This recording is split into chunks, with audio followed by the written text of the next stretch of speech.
Good morning childrens. आज मैं आप लोगों को चैप्टर 7 हिमालय कविता पढ़ाने जा रही हूँ।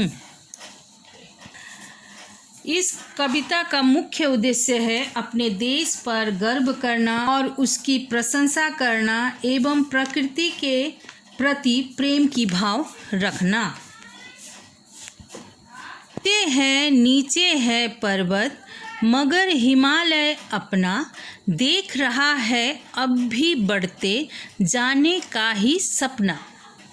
इस पंक्तियों द्वारा कवि कह रहे हैं कि हिमालय ऊंचा भी है और नीचा भी है, लेकिन फिर भी हिमालय आगे ही बढ़ते जाने का सपना देख रहा है।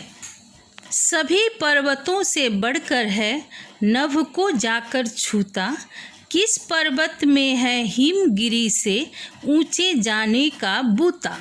कवि कह रहे हैं हिमालय सभी पर्वतों से ऊंचा है और ऊंचा होने के कारण मानो ऐसा लगता है यह आकाश को जाकर छू रहा हो।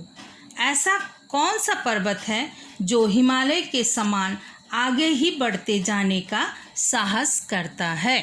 सूरज धरती से भी पहले इसको है चमकाता, चंदा भी इस पर ही किरणें पहले है बिखराता।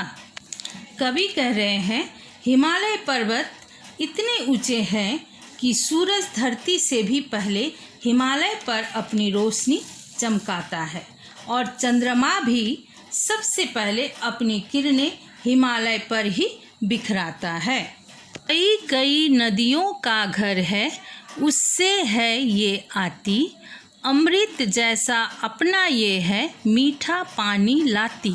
कवि कह रहे हैं कि हिमालय जो है कई नदियों का घर है और ये नदियाँ जो है वो हिमालय से ही निकलती है।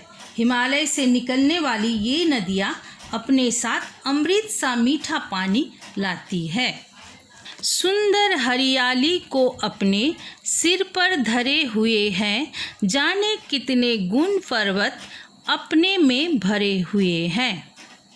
कवि कह रहे हैं कि हिमालय पर्वत अपने सिर पर पेड़ पौधों की सुंदर हरियाली को रखे हुए हैं।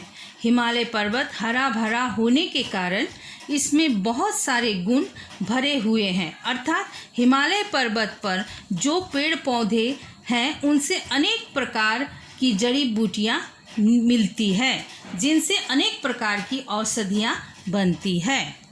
गौरव इसका अब बढ़ने से कभी न रुकने वाला, भारत का यह ऊंचा मस्तक कभी न झुकने वाला। कवि कह रहे हैं कि हिमालय पर्वत का गौरव अब आगे ही बढ़ता जाएगा, वह कभी रुकने वाला नहीं है। भारत का यह ऊंचा सिर कभी झुकने वाला नहीं है, यह सदा ऊंचा ही रहेगा। श्री प्रसाद जी। बच्चों, इस कविता से हमें यह शिक्षा मिलती है कि हमें भी जीवन में आगे बढ़ने और अपने उद्देश्य को पाने के लिए हम में भी अटल और दृढ़ निश्चय होना चाहिए और हिमालय की तरह आगे ही बढ़ते ही रहने का कोशिश करना चाहिए। तो बच्चों, आप लोग इस कविता को अच्छी तरह से याद कर लीजिएगा। धन्यवाद।